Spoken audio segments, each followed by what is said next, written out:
So, hi everyone, and welcome to another Fresh Fiction Virtual Book Club. I'm Samantha T, and today's guest is Lindsay Lovise, author of both historical and paranormal romance. Welcome, Lindsay. Great to have Oh, you.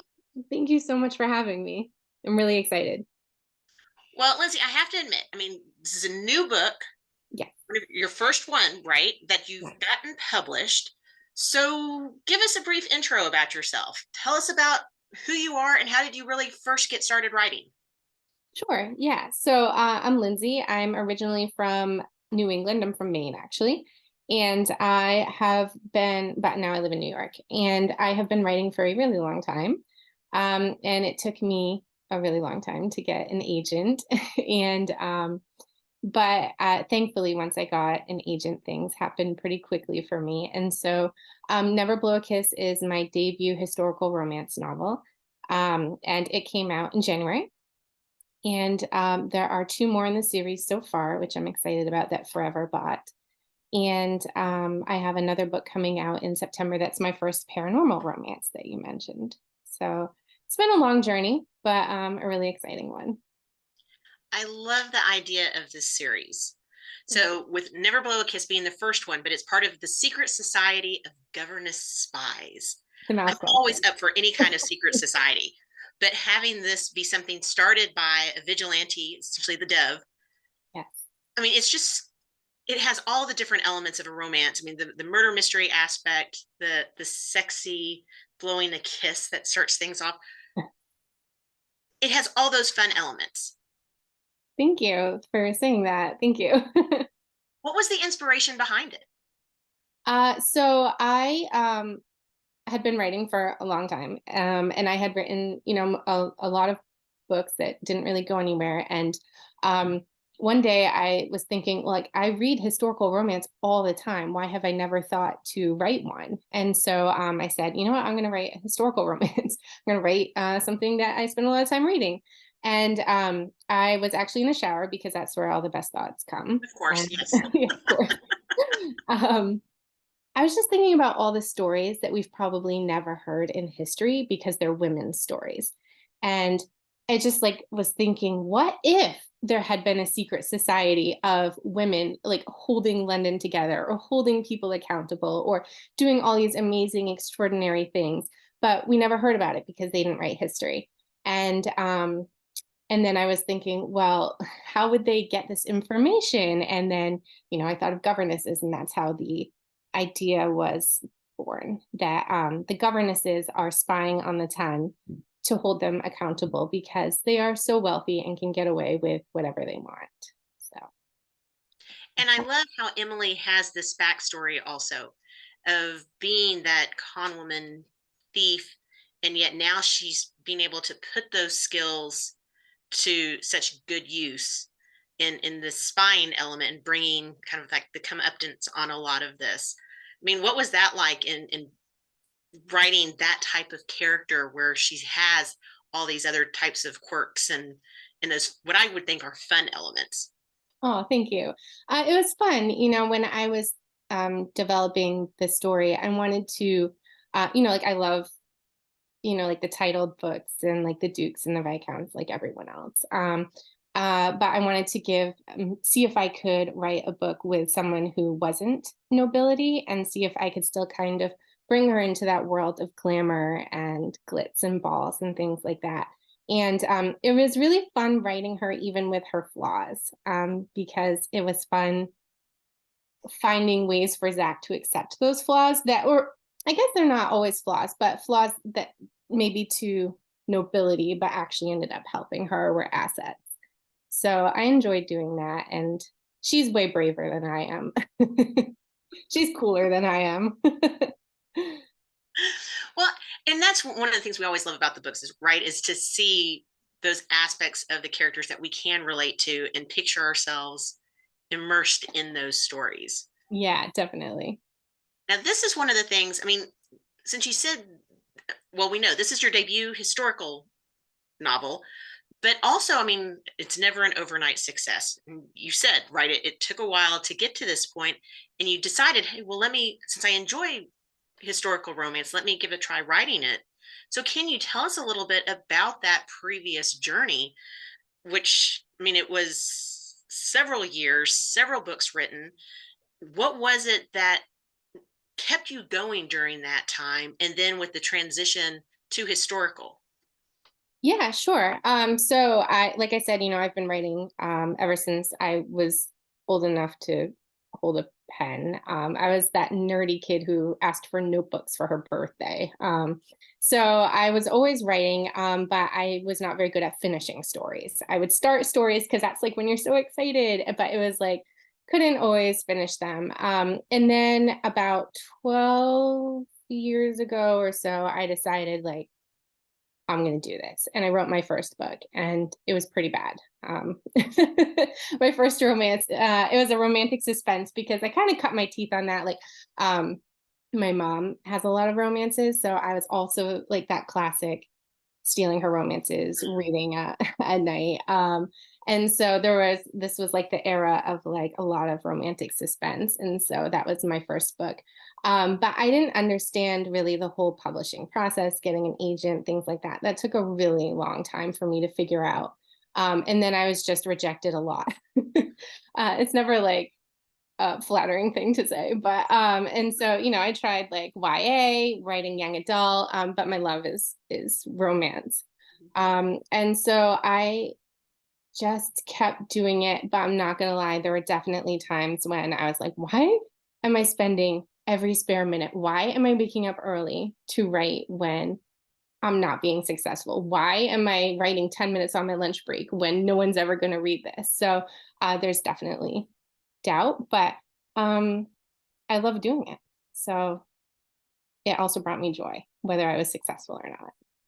And I think that's the thing a lot of times as readers and just people in general, right? Of like, how did you keep going? We're always looking for that inspiration and be it the love. I mean, again, on those days, like you said, when the rejections are coming in and you just have message after message in your inbox, it can be really hard to keep going with that passion. Yeah, definitely. Did you have tricks of, okay, it doesn't matter what this one says, I've got to keep going? How do you keep that get up and go essentially and that positive outlook? I would do something called revenge writing. So Oh, I think these are going to be good stories. no, it sounds way worse than it is. That would be kind of fun though to write like little revenge stories that I would throw away, never publish. But no, every time I got a rejection, I would like feel bad. Actually, you get a thick skin after a while. Like I'm pretty conflict avoidant. I'm a Cancer. I'm like if someone's gonna be hurt and cry, it's probably gonna be me. But eventually I got a thick skin.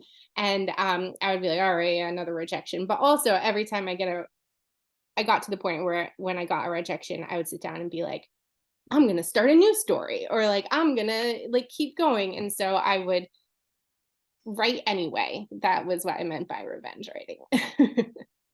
And so, what was it like when you got that positive response from your agent? Hey, I Oh, am interested in this. Let's take this to the next step. that was so exciting. I was actually outside of mattress firm. I'll never forget this moment. I was getting a box spring for one of my kids' beds, and I heard the ding in my email, and I was like, "Oh, great, another rejection," because I saw it was from an agent. And I opened it, and I'm not gonna lie, definitely burst into tears. Couldn't believe it. I couldn't believe it was finally happening. So it was really exciting. I'll never forget that moment. With everyone else around you, like, why is this woman crying outside the mattress store? Yeah, that was me. Just ball. I like put my hood over my head and was just like, I was like crying. I was so happy. Yeah, I was that weirdo. Tell us a little bit about your writing style. And have you realized, or has it changed from the previous writings when you were doing romantic suspense to now doing the historical and paranormal? Yeah, so my writing style, I can't say like it's very interesting. I write straight through. I open a Word doc, just a plain Word doc, and I write through. I am what you would call like a like there's a nicer way to say this. So I'm a pantser, right? Like, but I think people call like the nice way to say is a discovery writer. Ooh, I like that. Yeah, it is nice, right? It feels nicer than like you fly by the seat of your pants. So I fly by the seat of my pants for about 30,000 words, and then I sit there and I'm like, what have I done? And then I have to start planning a little. um, so I do that. Obviously, like I've learned a lot over the years about revision and layering. And one thing I don't know how like technical you want me to get, but I read this tip one time in I think it was Writer's Digest, GMC, which is goal, motivation, and conflict.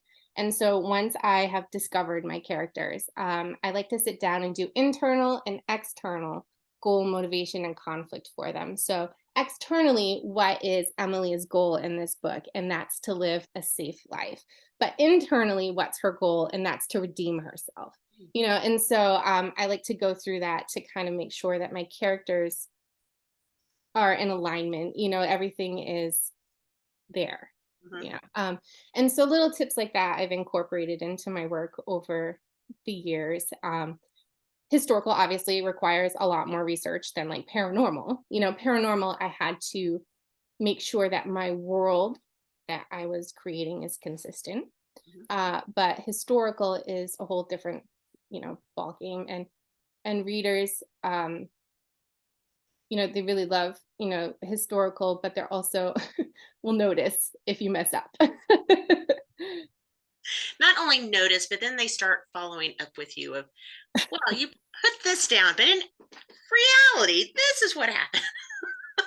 Yeah, yeah. Oh yeah. They'll let you know. So are those some of the different elements that you go back and layer in? The first run through is essentially the plot, the story, and then for later revisions. Yeah, maybe not so much the historical details. I do stop my writing and research that, and end up 45 minutes down a rabbit hole just to say like the wine, instead of like the specific brand and kind at the time. But I mostly layer in the mystery after. So I Okay. am someone who like I write because I want to find out what's going to happen. And so then when I get to the end, I'm like, okay, well, I need to go back and like layer in clues and hints and kind of like tidy this all up because like it kind of feels like it came out of nowhere. And then basically I kind of tighten up that part of the plot. So I do a lot of layering in that regard. Okay. Now I want to go back to the being a discovery writer. I Sure. love this phrasing. So what is it that you discover first? Is it the characters? And like you said, of figuring out their different motivations? Is it the story? Especially since you're plugging in the different mystery elements. What are you discovering when and how? Yeah, so I usually have like a general idea of the book, but I don't have the end planned in the beginning This because drives me nuts with mystery writers. I'm sorry. You don't have the end plan? Okay. Okay. Sorry to interrupt. Sorry. Sorry. no, I eventually I do, but I don't start with the end planned because I want to figure out what's going to happen too. So I feel like if I can write compellingly enough for myself, like I'm eager to go to the next chapter, then the reader hopefully will be too. But yeah, then I get to 30 or 40,000 words, and I'm like, oh, I guess I have to like finish out the plot here. But sometimes I surprise myself with what's going to happen, and sometimes that works out for me though. So this is the bummer about being a discovery writer is I've written books where of course I did revisions, but it came out pretty nicely. The second Governess book that I've already finished and turned in, man, I wish I was a plotter with that one because I rewrote that book probably I at least 95% of the book. I just Oh, couldn't get it right. I finally did, but I that was tough. I was what do you mad at think is myself the for big that. difference between the two? I don't know. I it just sometimes it just feels like it's not working. I'm not oh, sorry. I'm so bad about talking about like the technical aspects of writing. I just felt like it wasn't working and I don't think it was. It didn't feel fresh. And so it took a lot of work to get it to where it needed to be. And then other times it just comes out, and it's pretty good, I think. So I'm not sure what it is. Well, what is it then writing your paranormal? And because again, with that, having to create a new world, putting together all of the rules, Was that writing experience different than with the historical series? It was different, because I was writing in present day. Mhm. I wrote it in, so I didn't have to create a new world in the sense that it takes place like in modern times. It takes place in Maine on an apple orchard. I've been to plenty of apple orchards in Maine, but then the magical system, it was different, and so actually I was too subtle with my magic in the beginning because I was like, oh, I don't, like it's a little gun shy for maybe doing too much because I feel like I tend to be like, I don't know, like I love the superhero stuff and all the extra magic. And so then I was like, oh, maybe I should not go gung ho here. And then my editor was like, no, you need to have a little more magic in there. So in the beginning, and so I had to go back and fix that. So it was different, and I didn't have to do the same kind of. It's just a different experience. It's fun, Mhm. yeah, to do different things. But all the characters have the same. I like strong, female characters. And the love stories, are timeless, right? No matter what time period. And I think that's one of the common threads with all of our readers. And whenever we're doing our name game and finding out what everyone's reading, you hear we are across the board, all different genres.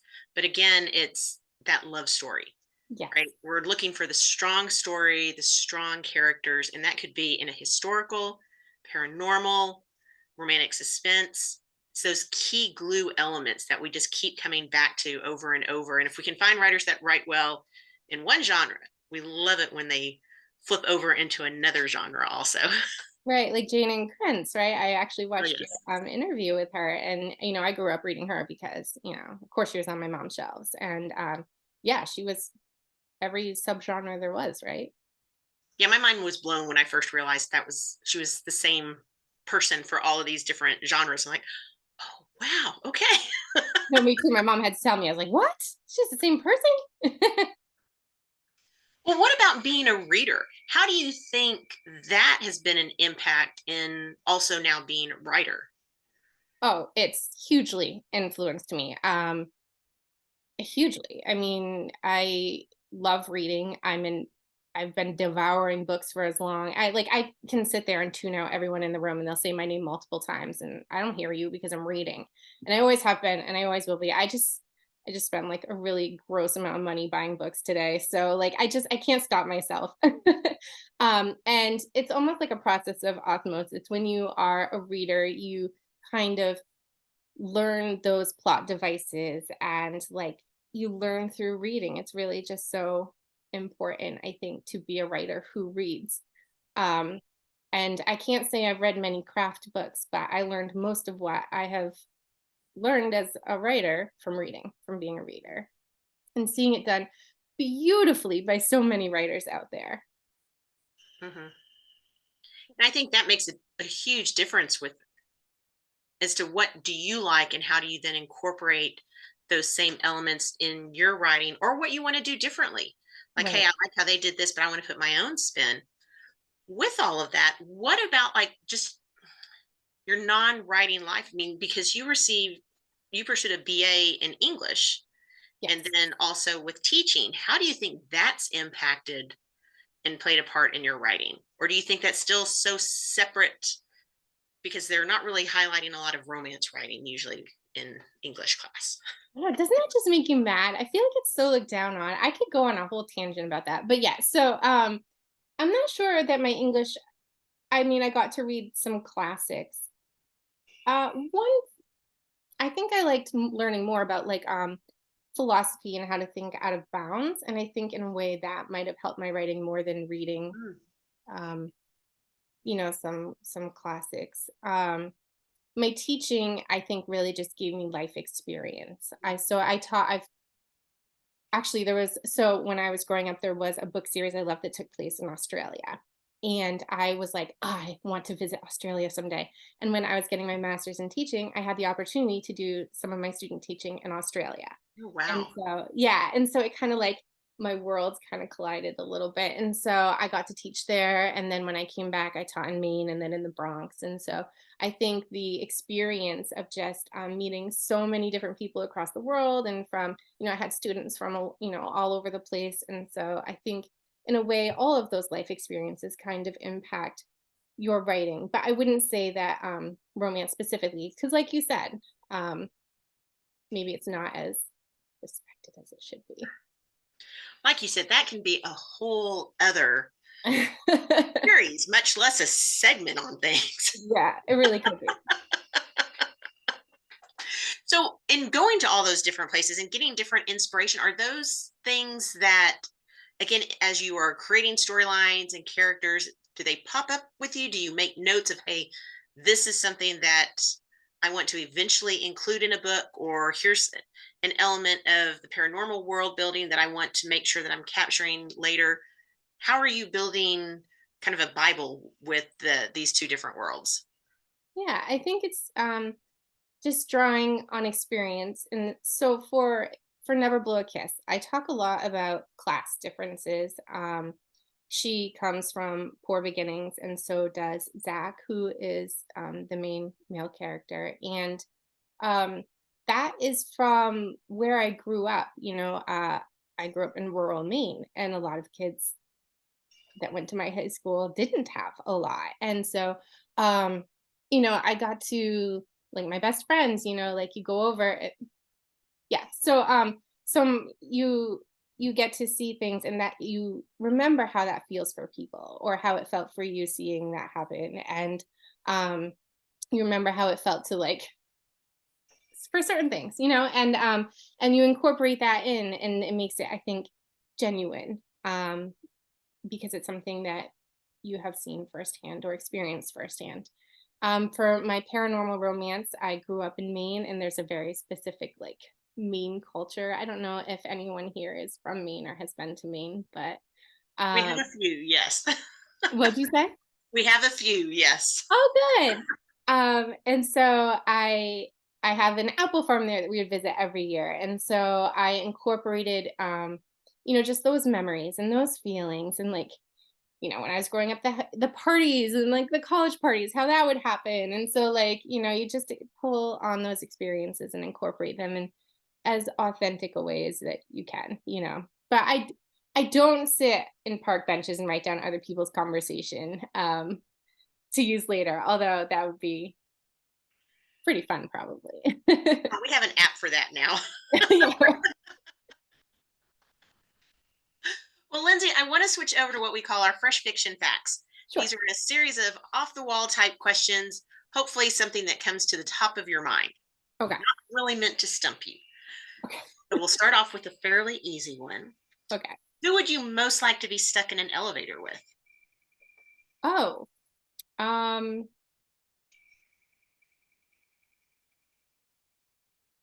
that's really hard. I was just like, oh my gosh, there's so many characters I'd love to be stuck in an elevator with. But if I guess, oh, can I pick a real person? It's supposed to be Of a character. course.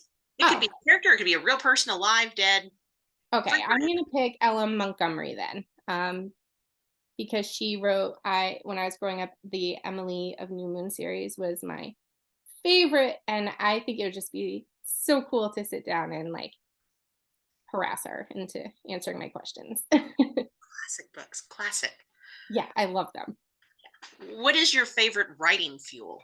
What keeps you going? Coffee and probably too much cereal because you can eat it without your fingers getting sticky and then like go back to typing. So like that dry cereal, not just like with a spoon, but yeah. So, the follow up question then, what is your favorite type of cereal? Um Cheerios. I eat a lot of Cheerios, but that's because I have kids, so it's what's available. Gotcha. Yep. Lots of Cheerios. Um, what is something besides books that you own an absurd amount of? Um Not an absurd amount, but no, that's weird. I I have typewriters, which I just sounds like so pretentious. That's why I didn't want to say it. Yeah, I have maybe like 6 or 7 typewriters because I don't know, they're so cool and very hard to use, and so I have those. Okay, sorry, I'm going to have to expound a little bit on the typewriter element. So do you actually use them for your writing, or are they just for display, or Yeah, I don't use them anymore. I did, like, maybe, like, 8 years ago. I had this, like, 1940s typewriter, 1940s? I don't know, maybe, and, like, the keys were, like, so big, so, like, my fingers were always, like, going like, when I missed the key because it was really hard, to use, and I'd be like, "Oh, how do people, like, use these?" And then I would, like, my stupid correcting fluid that, like, barely worked, like, I don't know, like, yeah, I did used to type on it, not very well, though, like, it was difficult, so, yeah, I okay, did. Not anymore. not anymore? No. So do you keep them out on display? Do you keep them in their cases and in regular?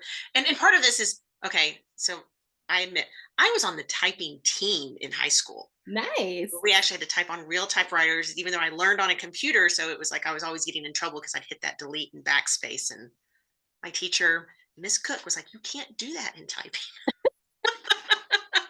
Yeah, it's there forever. So yeah, we had the electric typewriters, we had the old-fashioned typewriters. So I mean, they take up space.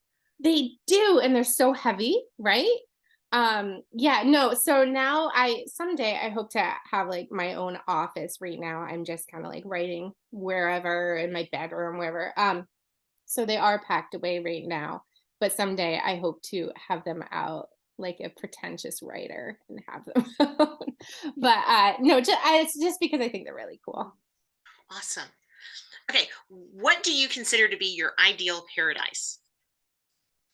I really like cold places. That's because I am so cranky when I'm hot. Like, you should see me in the summer. I'm just like, ugh, miserable. So I don't know, cold places like Maine, Alaska, Canada. We Okay. recently visited Iceland. That was really fun. So I guess that would be my paradise. Oh, and a place with lots of bread. Oh gosh, yes. Yeah, it's like my favorite food. Yes. Bread is always good.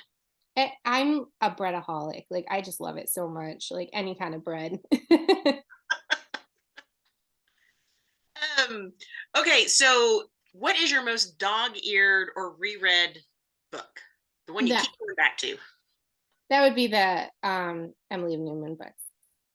I have several copies and I reread them at least once a year, every year. I'm a big rereader. When I love something, I'll read it over and over. So, So with that series, do you have like multiple copies of the books? Some like these are the ones that stay on my shelf. These are the ones I have just in case. yeah, well, I have a copy from my grandmother, and that's where I originally read them. And then I picked up another set at a thrift store. And then I also have Ellen Montgomery's journals, which are really interesting. It's like a bonus because the way she writes in her journals is very similar to how she writes her characters. So it's like little bonus stories, except they're real. Like, I really enjoyed her journals. So. Huh. Okay. Um, if abducted by aliens, what would you give them to release you back to Earth? I'm, eh, am I abducted with like items with me, or Sure. I have to barter like storytelling like a bard or something? Like a song for you? Let's say that they just took you off the street. Okay. So whatever you might happen to have on you at that. I'd give them whatever they wanted to get back home, I guess. I mean, I would sing them a song, I'd give them my rings, like, I'm not sure. Whatever. Sorry. Whatever works, huh? Yeah. We'll just leave it at that. Whatever works. Okay, I'm going to go back a little bit to your romantic suspense roots. Sure. What are the three things every hitman needs? Um, a conscience. So if you're going to have a romantic, if he's going to be a lead and he's going to be like kind of, oh, I immediately went that way that he's like the lead. Then he has to have a conscience. He can't just be like killing you know, children or whatever. So are you talking about like a bad guy hitman or like a like I can go either way. okay. Um Money and I guess a stash of identities, right? Connections across the world. Okay. And see, those could work for the good hitman or the bad hitman, right? Yeah. Right. I mean, if you're a bad hitman, you're probably not gonna have the conscience, All but true. I feel like Yes. that's necessary for the other one. Okay. If you came with a warning label, what would it say? um will get cranky if she's hot and hasn't eaten. I don't know, it's fair, I guess. So if you're stuck in a hot weather location with no bread and no coffee, that's going to be a bad thing, huh? Yeah, it would be bad for everyone else too. Yeah. My husband will attest to that. Which of your worlds would you most want to step into? Your historical society of governesses, or do you want to do your paranormal with the witch sisters? I think that probably the paranormal one in the sense that um you would have had probably a good life in historical if you were like super rich and you were a man and but otherwise I feel like would have kind of sucked. And so like I guess pragmatically speaking, I would pick the current day where magic exists. Okay. But like I do love the world that I created. I'm not saying it's like a sucky world. I'm just saying like pragmatically, I'm not sure I'd want to be a woman going back then. They did have a few drawbacks then, yes. Just a couple. Okay, if you could see one and know that it's real, would you want to see a vampire or a shifter? Ooh. Oh my god, Nalini Singh is like one of my favorite authors. Like if so okay, so I'm not gonna get distracted. A shifter, I think. Yeah. Yeah. And therefore, what kind of shifter? Which I, what would be the coolest one to see? you know, like I want to say wolf, but also like leopard shifters would be cool. Um, you know, probably like a big cat or big dog. Yeah, there's a think of series where they're honey badger shifters. Series. Yes. Yeah, I someone recommended it and I got it on my Kindle from Libby, but then I didn't read it in time. So it went back and I haven't rechecked it out yet. But Oh, one of my favorites can definitely get you out of any bad mood. really? Okay, I'm gonna have to check it out again. Yep, those are definitely some of my rereads. Okay. Oh, Shelley really? Lawrence and Honey Badgers. It's Yes, yeah. definitely Okay. a favorite. All right, I'm gonna do it. I'm gonna do it. What is something that can immediately take you out of a story? So this is maybe I saw a lot more reading the older romances. I get very frustrated and angry when it's the man is like overtly no dominating is just fine, but like I don't know, like sexist, I guess, you know, like that will make me want to throw a book across the room. And fortunately, I don't see that as often nowadays. I saw that a lot more reading like the 80s and early 90s romances than I do now. Yep. And we don't want to put up with that stuff anymore. No. Yeah, no. I don't think we ever wanted to put up with it. I think we just thought that maybe that was the trend maybe at the time. But yeah, Mhm. I agree. Who do you think deserves to be on the Mount Rushmore of writing? I think I can probably guess one of the people.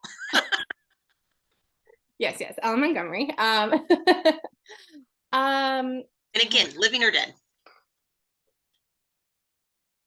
it's a really hard question. There's so many good writers out there. I don't know. I guess I'll go with like another classic, Lisa Kleypas. I love her books. I think most historical romance people do. I would guess. I don't know. Maybe I'm just projecting, but Well, a couple more really important questions. I We love know it. we have more books coming out in the historical romance. So what do we have to look forward to and when? Sure. So the next book. So the way this book is structured, there's a woman called the Dove, and she runs the secret society of Governess Spies. So she is she's wealthy. She hides her face. We don't know who she is. And she has this secret network of governesses that feed her information.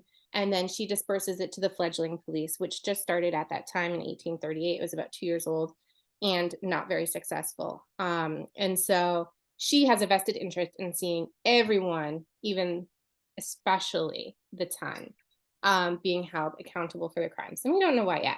And so Emily is her first governess. And so the next governess in the next book is Frankie. And we actually meet her in this book. She is a brilliant mathematician. She's very different than Emily in a lot of ways. And so her book is coming out February 4th, 2025. Um, and then the third book, which I'm working on now, is the next governess is Ivy. And she runs a secret self defense class at night for women. And she has her reasons for that as well. And so the Dove shows up in each of the books. And each governess, she relies on each governess in each book and their special talents. So for Frankie, she needs her mathematical talents to figure out something that's going on within the 10 to help bring justice to women in this case. There's something going on with that. And so that one is the third one. I don't know when it's coming out, 2026, but I haven't been given a date yet. And the paranormal book comes out this fall, right? Yes, in September, Mhm.